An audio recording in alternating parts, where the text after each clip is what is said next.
नमस्कार फ्रेंड्स, जय हिंद। आप देख रहे हैं ER गुरुजी कॉन्सेप्ट। इस वीडियो में हम लोग कैलेंडर और क्लॉक की एक सीरीज स्टार्ट करेंगे, जिसमें आज कैलेंडर चैप्टर की जो बेसिक अंडरस्टैंडिंग है उसको देखेंगे। रीजनिंग की जो सीरीज चल रही थी वो एज इट इज़ चलती रहेगी, क्योंकि कैलेंडर एक बहुत ही महत्वपूर्ण टॉपिक होता है, इसलिए आज इसको देखते हैं। देखिए, सबसे पहले तो इस वीडियो में हम लोग कैलेंडर की जो बेसिक जानकारी है, जो इसका इतिहास है, उसको देखेंगे और समझेंगे। पूरे कैलेंडर को लगभग 2-3 वीडियो में कंप्लीट कर देंगे। तो सबसे पहले तो कैलेंडर की जो बेसिक जानकारी इसको समझते हैं, इसका इतिहास, इसका ओरिजिनेट कहाँ से हुआ है, इसको देखते हैं। देखिए, कैलेंडर जो है इसको आप हिंदी में पंचांग भी बोलते हैं। इसकी ज़रूरत जैसे जैसे मनुष्य में सभ्यता और संस्कृति का विकास होना शुरू हुआ,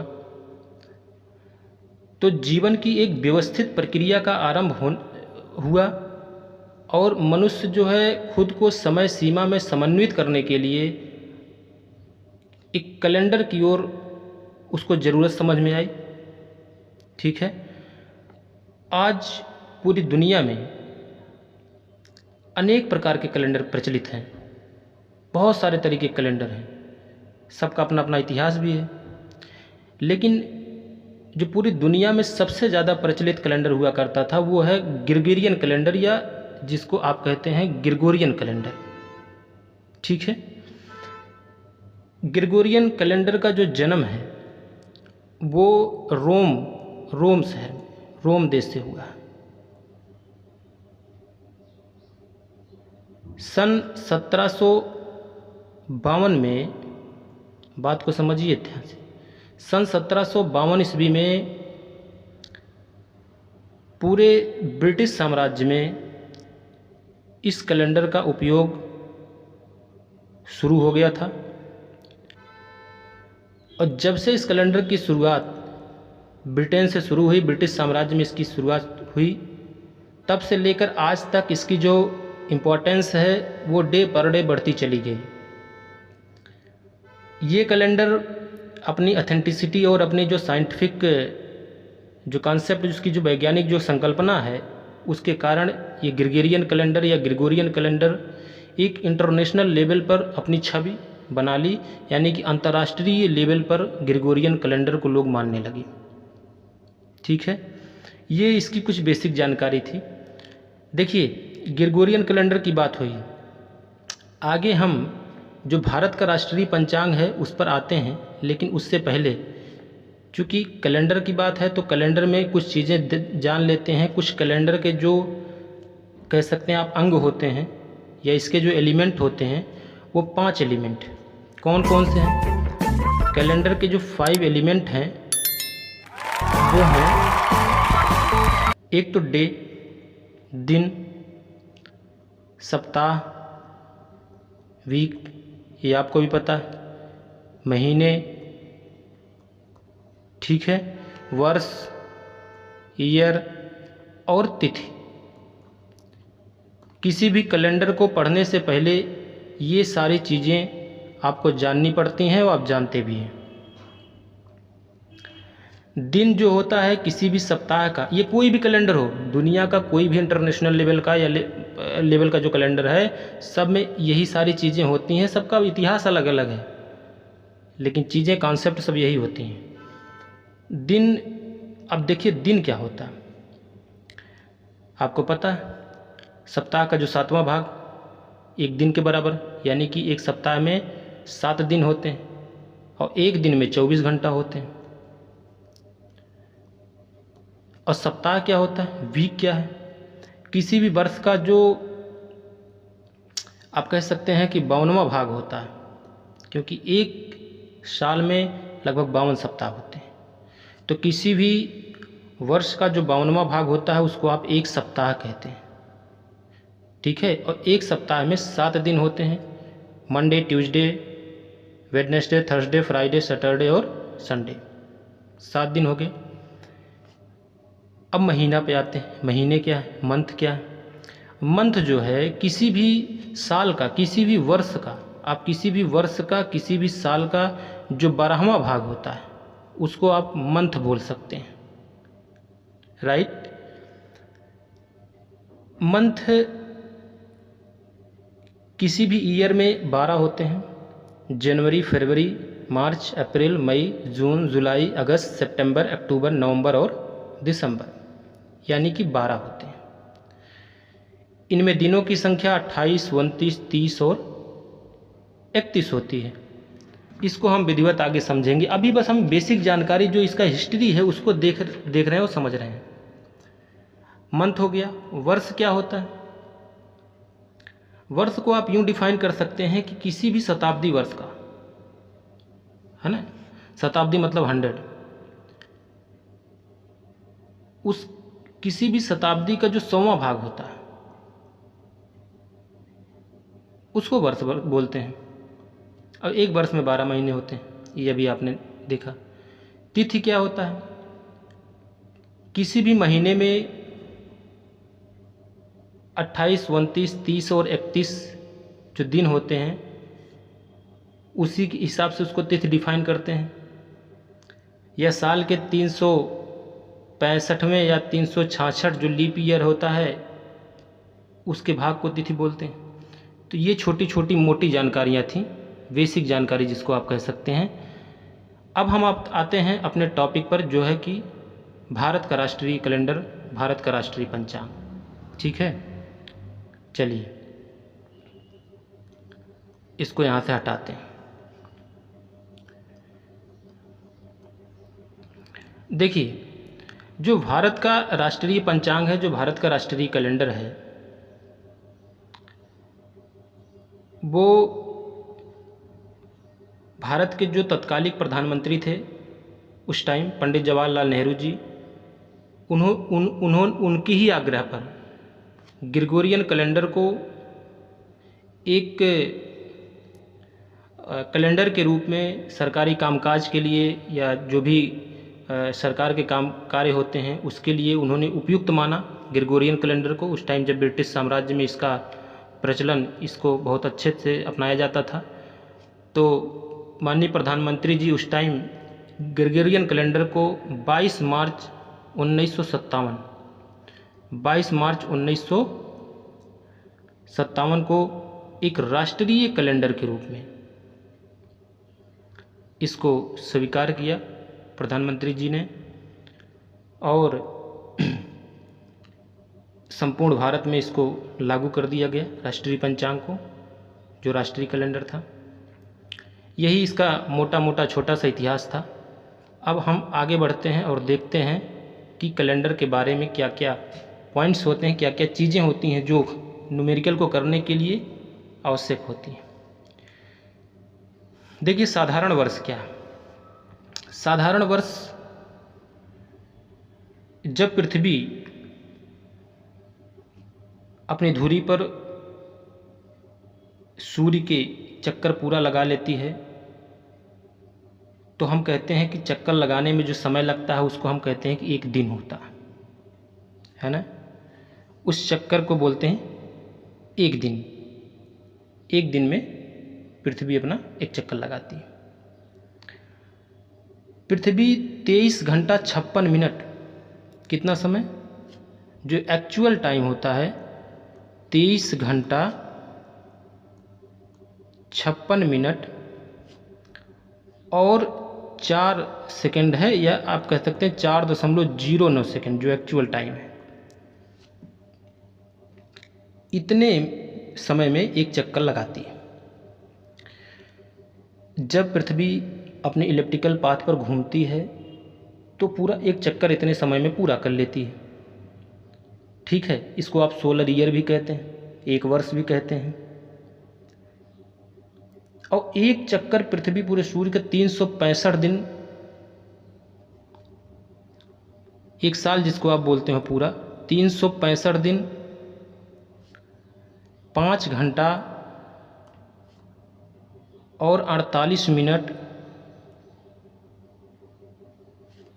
45 सेकंड, इतने समय में एक चक्कर लगाती है। इसीलिए इसको एक वर्ष मान लिया जाता है, और इसी को हम बोलते हैं साधारण वर्ष बोलते हैं। ठीक है, साधारण वर्ष कहाँ से शुरू हुआ ये हमने बताया, इसी को साधारण डायरेक्ट भी पढ़ सकते थे कि एक साल में 365, लेकिन थोड़ा सा अगर हिस्ट्री जान ले उसकी तो बहुत ही ज़्यादा वो हमारे लिए बेनिफिशियल होता है। तो इसी को साधारण बोलते हैं। 365 दिन को मोटा मोटा हिसाब मान लेते हैं, लेकिन ये जो 5 घंटा 48 मिनट और 45 सेकेंड 45 सेकेंड या 45.5 सेकेंड का ये जो समय है, ये धीरे धीरे कई वर्षों में अगर जोड़ेंगे तो ये कई मतलब दिन के बराबर हो जाएगा 5-5 घंटा। वो भी आगे देखेंगे, ये जो आगे 5-5 घंटा जोड़ते हैं, ये जब कई दिन के एक दिन के बराबर हो जाता है तो उसको आप लीप ईयर बोल देते हैं, अधिवर्ष में उसको जोड़ देते हैं। तो वो कहानी थोड़ी सी आगे है। अभी खैर यहाँ 365 दिन को मोटा मोटा मान लेते हैं, तो ये एक साधारण वर्ष हो जाता है। ठीक है, तो देखिए इसमें क्या है, एक वर्ष ऐसा वर्ष जिसमें 365 दिन होता है उसको साधारण वर्ष समझ गए। ऐसा वर्ष जो 4 से पूर्णतः विभाजित न, ये चूंकि न्यूमेरिकल करने के लिए है तो कह रहा है कि ऐसा वर्ष जो 4 से पूर्णतः विभाजित नहीं होते हैं वो साधारण वर्ष कहलाते हैं। जैसे कुछ भी मान लो, 2002 मान लो, ये 4 से डिवाइड नहीं होगा। 4 से डिविजिबिलिटी का रूल भी पढ़े हैं, डायरेक्ट भी कर सकते हैं। अगर भाग आप नहीं देना चाहते हैं, इसको डिवाइड नहीं करना चाहते हैं, डायरेक्ट लास्ट 2 डिजिट डिवाइड कर दो, खट से तुरंत पता चल जाएगा। 2006 ले लो, ये भी लास्ट 2 डिजिट नहीं डिवाइड हो सकता है। 2015 ले लो, ये भी नहीं डिवाइड हो सकता है। 25 ले लो, तो ये सब जो है 4 से डिविजिबल नहीं, तो हम कहते हैं ये सिंपल ईयर है, ये साधारण वर्ष है। नेक्स्ट पॉइंट है, चूँकि शताब्दी वर्ष भी इसी में आता। अब देखिए शताब्दी मतलब 100 का जो मल्टीपल हो। देखिए शताब्दी वर्ष जो 400 से पूर्णतः विभाजित नहीं होते हैं वो शताब्दी वर्ष कहलाते हैं। 400 से पूर्णतः विभाजित नहीं होते हैं, शताब्दी वर्ष कहलाते हैं। कौन कौन है भैया? 100, 200, 300, 400 तो 500, 600, 700, 900, 1000, ये सब क्या है? ये सब शताब्दी वर्ष हैं। ये 400 से पूर्व, ये भी साधारण वर्ष में आते हैं अगर डिवाइड नहीं हो रहे हैं तो। ठीक है, बाकी ये हमने देख ही लिया। एक दिन में 23 घंटा 56 मिनट इतना सेकंड होते हैं, लगभग 24 घंटा होता है। और एक वर्ष में 365 दिन 5 घंटा 48 मिनट, और यानी कि 365 दिन इसको मोटा मोटा मान लेते हैं। ये साधारण वर्ष हो गया। अब आगे बढ़ते हैं तो लीप ईयर आता है। क्या आता है? Leap year. साधारण वर्ष में 52 सप्ताह 1 दिन होते हैं, 1 विषम दिन होते हैं। ये कॉन्सेप्ट है, इसको अभी देखते हैं। उससे पहले लीप ईयर को समझते हैं क्या है। देखिए लीप ईयर जो है 366 दिन का होता है।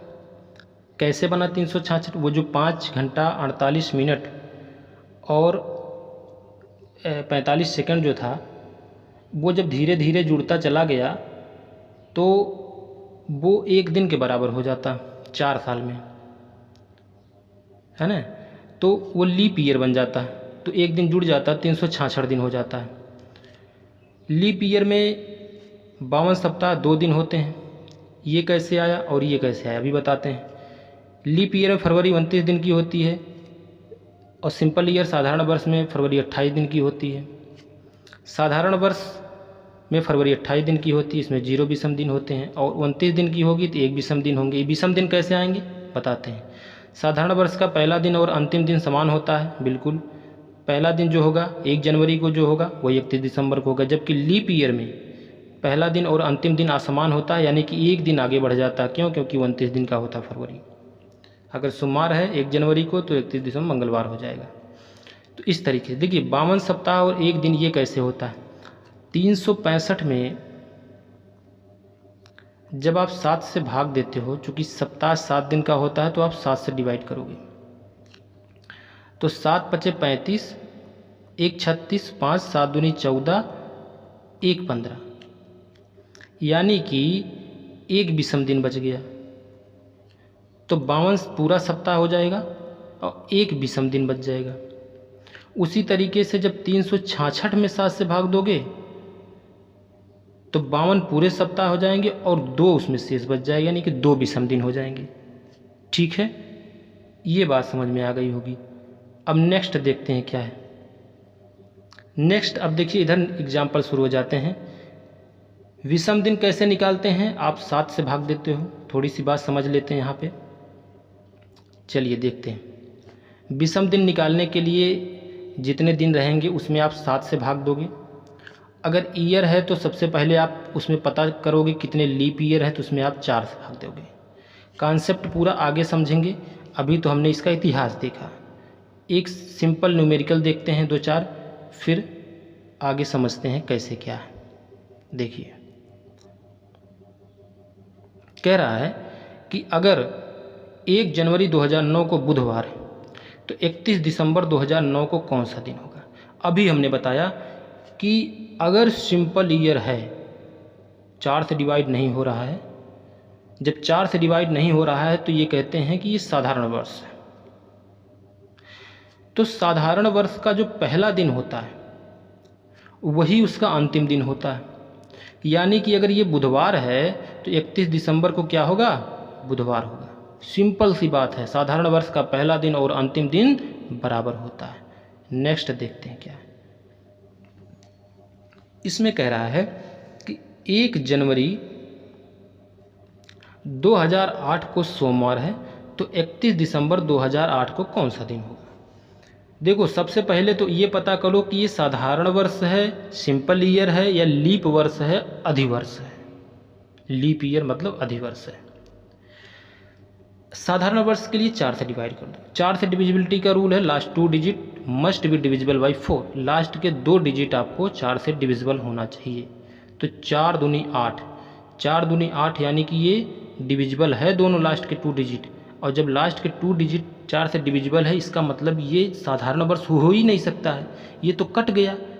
कट गया मतलब लीप ईयर हो गया। तो लीप ईयर जब हो गया, अधिवर्ष हो गया, तो एक दिन आगे बढ़ जाता है। यानी कि अगर 1 जनवरी को सोमवार है, मंडे है, तो 31 दिसंबर को एक दिन आगे मंगलवार हो जाएगा, ट्यूसडे हो जाएगा। बात कन्फर्म हो गई, ठीक है। ये तो छोटा मोटा हिसाब था। अब आगे देखते हैं क्या है। नेक्स्ट क्वेश्चन में देखते हैं। नेक्स्ट क्वेश्चन, अब यहाँ से चूंकि कॉन्सेप्ट शुरू हो, देखिए इस क्वेश्चन को करने से पहले एक मोटी मोटी जानकारी 1-2 बची हैं, उसको देख लेते हैं। वो ये है कि जैसे जो साल में जो महीने होते हैं वो कितने दिन के होते हैं, 29 दिन के होते, 28 दिन के होते हैं, 29 होते हैं, 30 होते हैं कि 31 होते हैं। इसको देख लेते हैं थोड़ा सा। तो देखिए कैसे समझते हैं। जो हाथ की मुट्ठी होती है इससे आप एक तो रट्टा मारते हैं। रट्टा वाला तरीका वो शुरू से हम लोग जानते हैं कि जून सितंबर जानिए, अप्रैल नवंबर 30, फरवरी 28 दिन की, बाकी सब 31। सबका अपना अलग अलग याद करने का तरीका है। सबसे आसान होता है जो हाथ की मुट्ठी होती है। दोनों मुट्ठी को आप लेफ्ट और राइट, एक सेकेंड, लेफ्ट और राइट दोनों हाथ की मुट्ठी को आप बंद करेंगे। बंद करने के बाद लेफ्ट से आप काउंट करना शुरू करेंगे तो यह होता है जनवरी, जो उठा हुआ भाग है जनवरी, ठीक। फिर धंसा हुआ भाग फरवरी, फिर ये मार्च उठा हुआ, फिर ये धंसा हुआ अप्रैल, ये मई, फिर धंसा हुआ ये जून, फिर ये उठा हुआ जुलाई, फिर ये उठा हुआ जुलाई, फिर यहाँ से देखते हैं तो ये अगस्त, उठा हुआ जो है अगस्त, फिर धंसा हुआ अगस्त सितंबर, फिर उठा हुआ अक्टूबर, फिर धंसा हुआ अक्टूबर नवंबर, फिर ये उठा हुआ दिसंबर। कहने का मतलब क्या हुआ, ये जो उभरा हुआ भाग है मुट्ठी का, ये जो उभरा हुआ भाग होता है ये 31 दिन का होता है, और जो धंसा हुआ भाग होता है वो 30 दिन का होता है। फरवरी एक्सेप्शनल केस में आता है, तो फरवरी को आप 28 और 29 दिन में जानते हैं। 28 तब होता है जब वो सिंपल ईयर होता है, 29 तब होता है जब वो लीप ईयर होता है। अगर 4 से कट जा रहा है तो वो लीप ईयर यानी कि 29, अगर 4 से नहीं डिवाइड हो रहा वो ईयर तो वो 28 सिंपल ईयर हो जाता है। ठीक है, ये मोटी मोटी जानकारी थी, बाकी आप इसको समझ लेंगे। एक मोटी जानकारी और बची है, उसको देख लेते हैं। वो देखिए क्या है, वो ये है कि एक इंडिकेटर है, कुछ इंडिकेशन है। इंडिकेटर ऐसे आप देखते हैं, दिन जैसे मंडे ट्यूसडे जो आप काउंट करते हैं, सोमवार, मंगलवार, बुधवार, बृहस्पतिवार, शुक्रवार, शनिवार और रविवार। इसका इंडिकेशन बहुत इम्पोर्टेंट, पूरे क्वेश्चन में इसका इंडिकेशन काम देगा, बहुत इम्पोर्टेंट। सोमवार को 1 मानते हैं, मंगलवार को 2, 3, 4, 5, 6 और 7। रविवार को आप 7 भी मान सकते हैं, 0 भी मान सकते हैं। ठीक है, ये आप याद रखेंगे, यहीं से क्वेश्चन में भी देखो पता चल जाएगा। पहला ये तीसरा नंबर क्वेश्चन जब करते हैं, क्वेश्चन में ये कह रहा है कि यदि आज मंगलवार है, क्या है, यदि आज मंगलवार है तो आज से 40 दिन बाद कौन सा दिन होगा। देखिए कैसे करते हैं, आज से 40 दिन बाद कौन सा दिन होगा। 40 दिन पूछा, आज से पूछा है, आज से पूछा है, इसलिए कोई समस्या नहीं। 40 में आप 7 से भाग देंगे, हमेशा आप विषम दिन निकालेंगे। विषम दिन जो भी हमने पीछे देखा उसकी शुरुआत यहीं से होती है। 40 में 7 से भाग देंगे तो 7 से 5 बार जाएगा, 7 × 5 = 35, 5 × 40, 5 विषम दिन आपके, ये जो शेष बचता है यही आपके विषम दिन होते हैं। 5 विषम दिन हो गए। अगर आज मंगलवार है, अभी हमने देखा सोमवार 1, मंगलवार 2, यही अभी देखा, तो मंगलवार 2 है, 5 विषम दिन हो गए। 5 में 2 आप जोड़ देंगे, 7 हो जाएगा। 7 मतलब अभी हमने देखा संडे। अगर 7 संडे नहीं समझ में आ रहा है तो 7, चूँकि 7 है, 7 से ज़्यादा है, 7 या 7 से ज़्यादा है तो फिर 7 से डिवाइड करके विषम दिन निकालते हैं। लेकिन 7 में जब 7 से डिवाइड करोगे विषम 7 करने से 7 विषम दिन 0 आ जाएगा, तो 0 भी तो संडे ही है। नहीं समझे, चलिए नेक्स्ट क्वेश्चन देखेंगे, भी समझ में आ जाएगा। नेक्स्ट क्वेश्चन कैसे करेंगे, देखो इसमें कह रहा है कि अगर मेरा जन्म रविवार को हुआ हो, मेरा भाई मुझसे 60 दिन बड़ा हो, तो मेरे भाई का जन्म किस दिन हुआ था। देखिए मेरा जन्म कब हुआ, रविवार को हुआ। रविवार को आप 0 या 7 मानकर चलेंगे, ठीक है। मेरा भाई मुझसे 60 दिन बड़ा है, तो ऐसे इसको समझो, अगर मेरा भाई मुझसे 60 दिन बड़ा है तो इसका मतलब मेरे भाई का जन्म मुझसे पहले ही तो हुआ होगा, सीधी सी बात है। तो 60 में 7 से आप डिवाइड करो तो कितने विषम दिन हो जाएंगे, 7 × 56, 8 बार जाएगा, 56 × 4 = 60, यानी कि 4 विषम दिन आ जाएंगे। तो 4 दिन क्या हो जाएंगे, ये ऑड डे हो जाएंगे, ये 4 विषम दिन हो गए। अगर मेरा जन्म रविवार को हुआ है तो मेरा भाई मुझसे अगर 60 दिन बड़ा, यानी कि मेरे भाई का जन्म मुझसे पहले हुआ होगा। यानी कि अगर रविवार को आप 7 जानते हैं, 7 जानते हैं, तो 7 में 4 आप यहाँ जोड़ोगे नहीं, 7 में से 4 माइनस करोगे, क्योंकि मेरे भाई का जन्म मुझसे पहले हुआ होगा, वो मुझसे 60 दिन बड़ा है। तो 7 में से आप 4 माइनस करोगे तो 3 आ जाएगा, 3 विषम दिन बचेंगे। तो 3 को आप काउंट करते हो सोमवार, मंगलवार, बुधवार, यानी कि बुधवार हो जाएगा। ऐसे करेंगे, बहुत सिंपल है, अभी देखना मज़ा आ जाएगी पूरा कैलेंडर में, ठीक है। बहुत इंपॉर्टेंट है ये, यहाँ पर ये ध्यान देना, मेरा भाई मुझसे 60 दिन बड़ा थी, ये नहीं कि जोड़ दोगे तो काम हो जाएगा, फिर खत्म कहानी। नेक्स्ट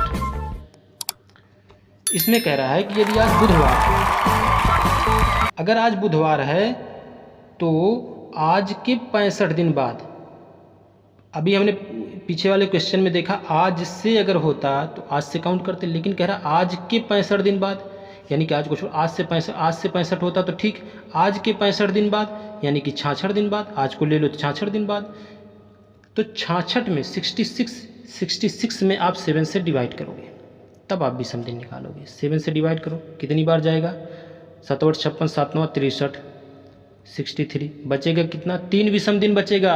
जब 3 विषम दिन बचेगा तो 3 को किस में ऐड करोगे, बुधवार में। है ना। अगर आज बुधवार है तो 3 विषम दिन और जोड़ दो उसी में। अगर आज बुधवार, सोमवार, मंगल, बुध, बुध मतलब 3, 3 में 3 जोड़ोगे 6, 6 का मतलब सैटरडे, शनिवार। शनिवार इसमें अच्छा है, शनिवार। ठीक है, ऐसे करेंगे, विषम दिन निकालो, खटाखट आंसर पाओ। नेक्स्ट क्वेश्चन देखते हैं। इसमें कह रहा है कि यदि आज रविवार हो तो आज के 120 दिन बाद कौन सा दिन, आज के 120 दिन बाद, फिर आ गया ना के, है ना। ये ध्यान देना है, अगर के आ गया तो +1 खट से लगा दो। अगर आज से 120 होता तो 120 ले लेते, आज को काउंट कर लेते। लेकिन यहाँ पे कह रहा है कि आज के 120 दिन बाद, तो आज के 120 दिन बाद, तो आज को लो, आज को काउंट करो उसमें। तो 120 और 121। अब 121 में अब डिवाइड करोगे 7 से, देखोगे कितने विषम दिन हैं। मज़ा आ जाएगी भी देखना कितने विषम दिन हो जाएंगे। 7 करने 7 5 12 और सस्ते 49, 50 51, 2 विषम दिन बच जाएंगे। नहीं समझे, 2 विषम दिन बच रहे हैं ना। तो रविवार का मतलब क्या हुआ, रविवार का मतलब 7, 7 में 2 जोड़ो 9। अरे रविवार का मतलब 0 भी तो मान सकते हो, तो 0 में 2 जोड़ दो। 0 में 2 जोड़ोगे 2 आ जाएगा, डायरेक्ट हो जाएगा। तो 2 मतलब मंगलवार हो जाएगा। चलो अच्छा, गलती से 0 में 2 नहीं जोड़े, 7 में जो हमने बताया था ना, 7 या 0 को संडे बोलते हैं, तो 7 में 2 जोड़ दो।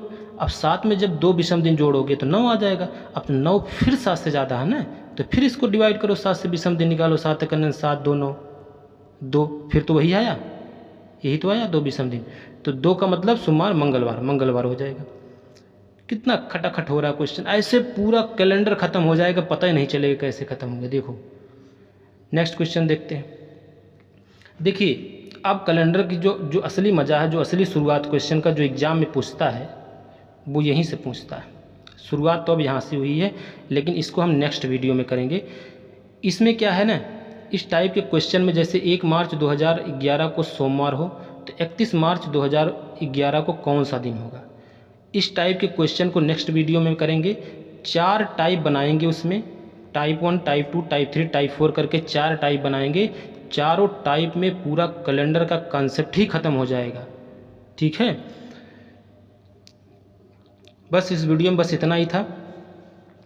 और अगर दोस्तों वीडियो आपको अच्छा लगा हो तो अपने दोस्तों के पास स्टडी ग्रुप में ER गुरुजी कॉन्सेप्ट को आप निश्चित रूप से शेयर करिए। और अगर वीडियो अच्छा लगा हो तो इसको सब्सक्राइब करके लाइक कर दीजिए। वीडियो को लास्ट तक देखने के लिए बहुत बहुत धन्यवाद। Thank you very much.